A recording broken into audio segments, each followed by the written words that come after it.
छेले नदिया रतिया में के छापल भौजी हो रदिया बोला भौजी हाँ पूछतारिया मातिया पूछेले नदिया रतिया में के छापल भौजी हो रदिया लागल कैसे दाग बोला सड़िया में हो लागल कैसे दाग बोला सड़िया में कहा तो न भइल कमरिया हरिया में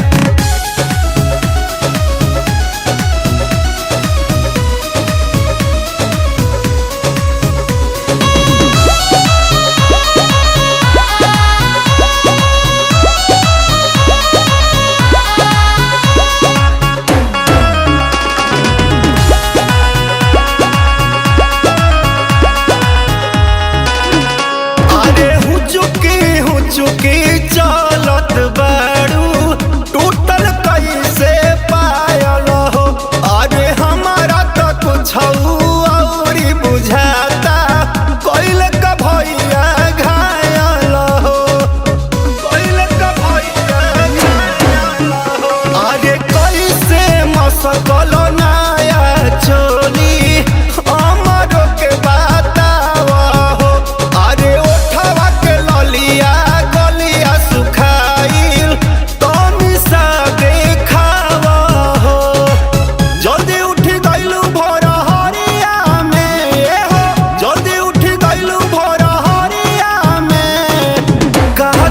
भइल कमरिया में राते धरा धरी कैले गायन हरिया में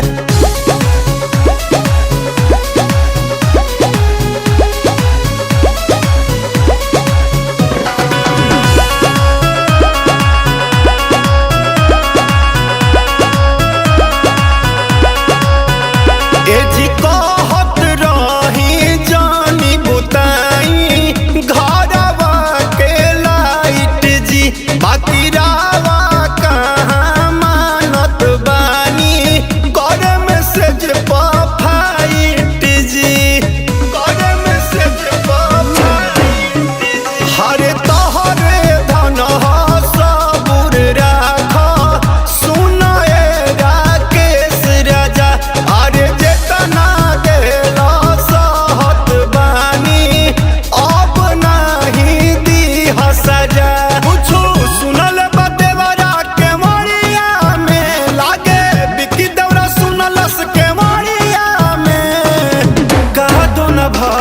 कमरिया में राते धरा धरी भइल बायन हरिया